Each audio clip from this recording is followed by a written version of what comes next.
People believe that detoxing from sugar is all about willpower, but your body tells a very different story. You see, it's not just about eating something sweet.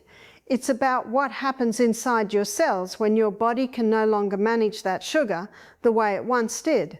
And maybe you felt it too. That tired heaviness in the morning, the fog in your mind that makes it hard to focus, the swelling around the middle, the cravings that keep pulling you back, even when you promise yourself you'll cut down. So let me ask you something gently. Why do you feel tired, foggy, swollen, or craving sweets all the time? Even when you try to cut back, it's not weakness. It's not lack of discipline. It's your body asking for help in the only way it knows how. Today, I want to show you how to detox sugar gently and quickly in a way your body understands, in a way that feels kind, supportive, and completely natural. And when you follow these steps, you'll feel your energy return, your mind clear, and your cravings finally begin to quiet down. And before we begin, if you'd like to receive a little gift from me, something that will complement what I'm about to teach you, just write in the comments, "I want to improve my health." I'll see your message personally and I'll send it to you with love. Now, let's begin. 1, you do your best. You truly do. You try to make better choices. You try to cut back. You try to be mindful. And yet sugar still finds its way in. Not because you're careless, but because it's hidden in places most people would never expect. Bread, sauces, crackers, cereals, healthy snacks, low-fat foods, it's everywhere. And when you don't see it, your body still has to deal with it. And something else happens as we move into our 50s, 60s and beyond. Our sensitivity to insulin begins to change. The same amount of sugar that your body handled easily in your 30s or 40s now creates a very different response. It's almost as if your cells stop hearing the knock at the door. Sugar arrives, insulin knocks gently, but your cells don't answer the way they used to. So the sugar floats around longer, creating trouble quietly, slowly, and often without symptoms at first. And you may feel it in ways that don't seem connected at all. That deep chronic fatigue that never seems to lift. That fogginess in your mind like you're moving through a soft cloud. Those cravings that pull you in even when you're not hungry. That silent inflammation that shows up as stiffness, puffiness, or swelling. And a liver that feels tired, a little overworked. A little burdened from years of handling more sugar than it was designed to manage. None of these signs mean that you've done something wrong. They mean your body is whispering to you, and it's asking for a gentle way to handle sugar. So let me show you what sugar really does inside your body, and why none of this is your fault. When sugar stays in your bloodstream for too long, something very simple and very troublesome begins to happen. It starts to stick to things it shouldn't. It clings to your proteins, to the tiny structures inside your cells, even to the walls of your blood vessels. I often describe it like this: sugar sticks to your proteins, the same way caramel sticks to a pan, and your body has to work incredibly hard to scrub it off. This sticky process creates little compounds that irritate your tissues. They create inflammation, they make your cells age faster, and they slow down every repair system your body depends on. And here's the part most people never hear. When sugar rises, your pancreas releases insulin, not gently but forcefully, because insulin's job is to push that sugar into your cells. But if your cells have become less responsive with age, insulin has to knock louder and louder and louder. And while that's happening, you start to feel the consequences. If you feel swollen or foggy or older than your age, if you feel like your energy is slipping and your body is not bouncing back the way it used to, this is why. It's not that you're doing something wrong, it's that the system has become overwhelmed. But here is the good news, the part that should give you hope. Your body can reverse this. Your cells can open up again. Your sugar can drop naturally and gently. If, and this is the key, you give your body the right signals, and that's exactly what I want to show you next. As we move through our 40s, 50s, 60s and beyond, something very natural begins to change inside the body. Our cells don't respond to insulin the way they once did. It's not sudden, it's a slow, quiet shift. The doors of the cells don't open as quickly, and sugar stays circulating in the bloodstream for much longer than it should. And then there is the liver. For decades, it has been working day and night, filtering hidden sugars from sauces, breads, packaged foods, drinks, even so-called healthy snacks. Over time, the liver becomes congested, not damaged, not broken, simply overloaded. When the liver slows down, sugar lingers even more, and the cycle continues, and the signs begin to appear gently at first. Energy in the morning that feels unusually low, cravings for something sweet in the evening when the body should be resting. A waistline that softens and grows even when you haven't changed much in your diet. Digestion that takes longer, leaving you feeling heavy after meals. These are not signs of failure, they are messages. And I want to say this with kindness because many people feel shame around this. Your body is not failing you, it is asking for help. And once you understand what it's asking for, everything becomes so much easier. People often think I'm talking about exercise when I share this step, but I'm not. This is not about sweating, pushing yourself, or doing something intense. This is about activating one of the most powerful healing systems your body already has. A system that pulls sugar out of your bloodstream without needing insulin at all. Inside your muscles, there are tiny transporters called GLUT4.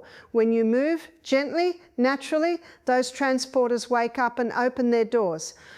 And when that happens, your muscles become little sugar vacuums. They quietly pull glucose out of the blood and store it safely as energy. This works at any age. You do not need to be an athlete. You simply need to move right after meals when sugar is floating in your bloodstream looking for a place to go. A slow, gentle walk after eating, a few minutes of stretching in the living room, even standing up and sitting down several times, all of it switches on GLUT4. Let me share a small story. A lovely woman in her late 70s came to one of my classes. She had swelling, joint discomfort, and she told me she felt inflamed all the time. I simply asked her to take a slow 10-minute walk after her lunch and after her dinner. No speed, no intensity, just movement. Within a couple of weeks, she told me her hands felt lighter, her rings fit better, and for the first time in years, she wasn't craving sweets in the evening.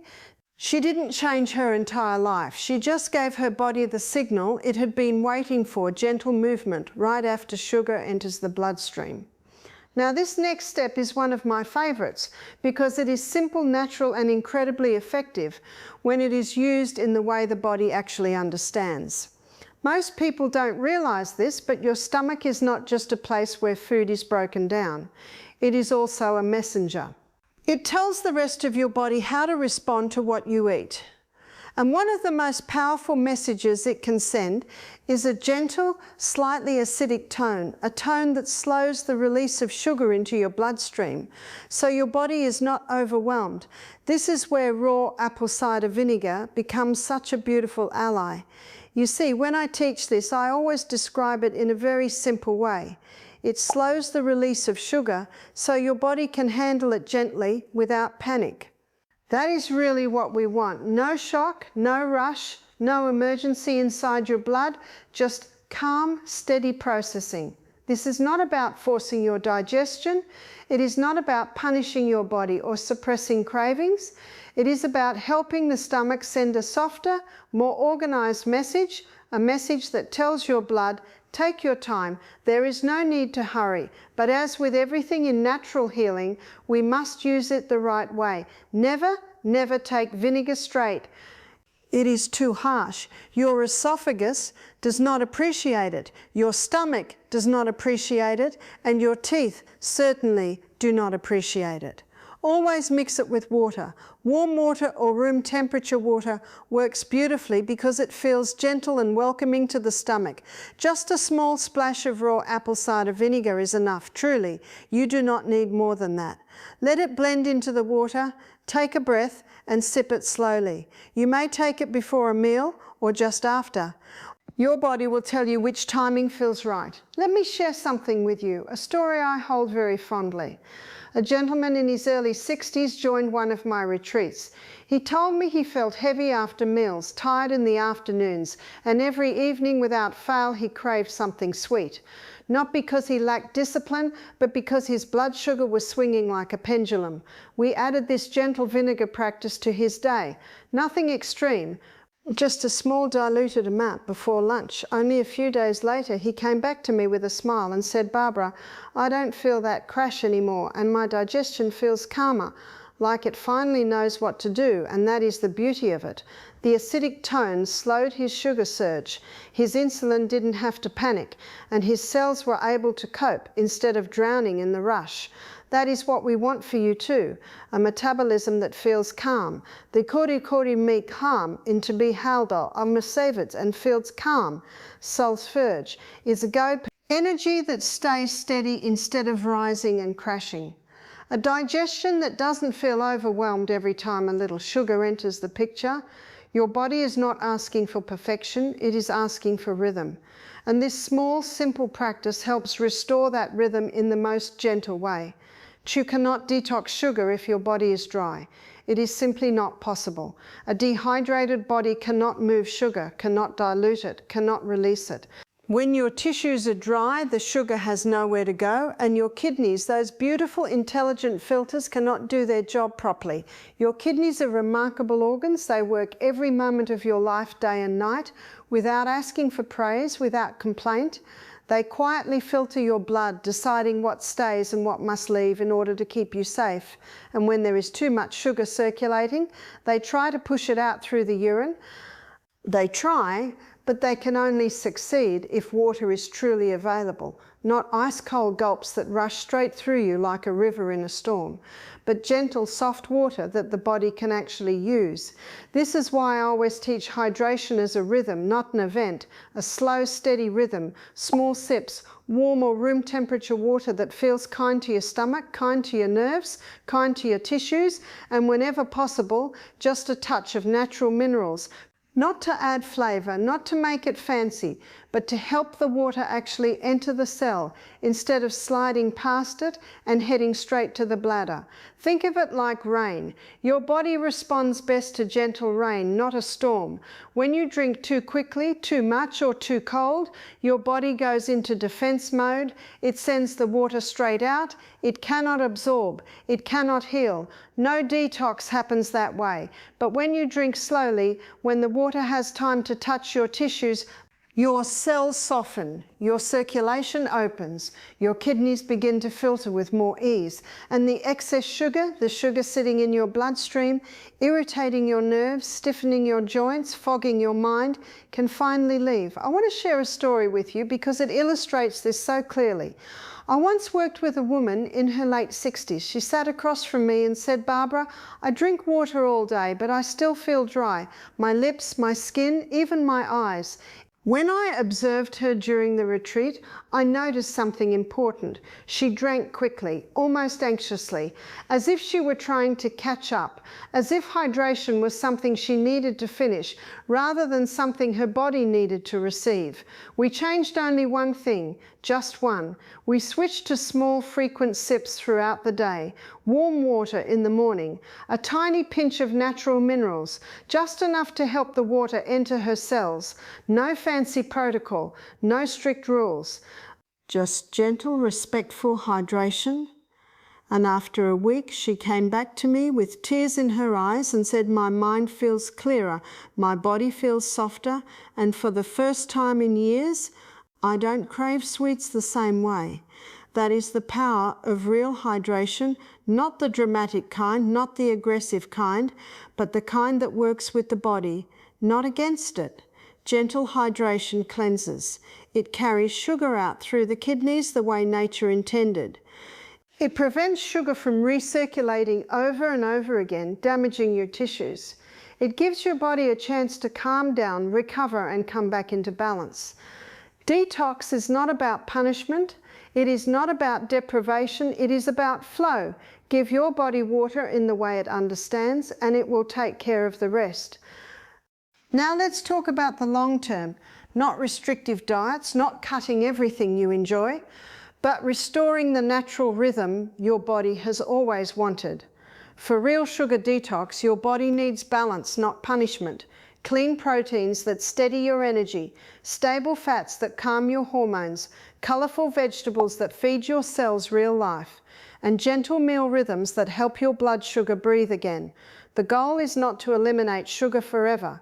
That creates fear, and fear never heals. The real goal is to re-educate your body, to teach it how to handle sugar the way it did when you were younger, with ease, with clarity, with resilience. I always tell my students, you are not forcing your body, you are teaching it how to listen again. And when you give it real nourishment, steady meals and calm rhythms, it does listen. Slowly at first, then more strongly every week. Your cravings soften, your energy rises, your mood steadies, and the body that once felt overwhelmed by sugar begins to feel peaceful again. This is not a diet, it is a gentle reawakening. And then something beautiful happens, not all at once, but softly, quietly, like a dawn unfolding. Your cravings begin to fade. That constant pull towards sweets loosens its grip, almost without you noticing. Your energy becomes steady, not the highs and crashes, just a calm strength that stays with you through the day. Your mind becomes clearer, the fog lifts, thoughts feel lighter, cleaner, more organized, you feel present again. And the inflammation that made your joints stiff, your belly swollen, your face tired, begins to quiet down. I have seen this transformation so many times in men and women of every age, and it always brings tears to my eyes because it feels like a return to yourself. When excess sugar finally leaves your cells, your life comes back. Your body remembers how to heal. Your cells remember how to breathe. Your energy remembers how to rise. This is not magic. This is biology waking up again. And it is one of the most beautiful things the human body can do, Tronabastra. And as this process continues, your body begins something truly remarkable. It enters what I call the healing cycle. Your liver finally gets to rest. For years, it has been overwhelmed trying to filter excess sugar and toxins. But when the burden lightens, your liver starts repairing itself with a quiet, steady intelligence. Your pancreas begins to recover. It no longer has to push out waves of insulin all day long. It relaxes, it resets, it remembers how to respond gently instead of urgently. Your cortisol, the stress hormone that keeps you wired, tired, and craving sugar, begins to drop. Your whole inner system shifts from survival mode to healing mode, and when that happens, everything becomes easier. Sleep deepens, digestion calms, weight becomes more stable, mood feels lighter. The mind becomes clearer and steadier. I've said this for many years, and I'll say it again here with all my heart. Your body never forgets how to heal. It may get tired, it may get overwhelmed, it may fall out of rhythm, but the blueprint for healing is still there waiting. All you have to do is remove the noise, give it the right signals, and trust the process. Because once your healing cycle begins, your whole life begins to feel different, softer, calmer, steadier, and more alive. So let me leave you with this. You do not need another strict diet. You do not need more shame, more rules, or more pressure. What you need is a gentle reset, a chance for your body to come back into balance quietly and naturally. And it can. It truly can. If this message helped you, if it made something inside you feel understood, write below, I want to improve my health. I will read your message personally, and I will send you a little gift to support your journey. Something simple, something meaningful, something that complements what we shared today. And before we finish, I want to tell you this from my heart. Be gentle with yourself. Your body is wise. It is not broken. It is not failing you. It is ready to recover, and it will, once you give it the kindness and rhythm it is always needed. Thank you for being here with me. Take this one step at a time and trust that your body remembers the way home.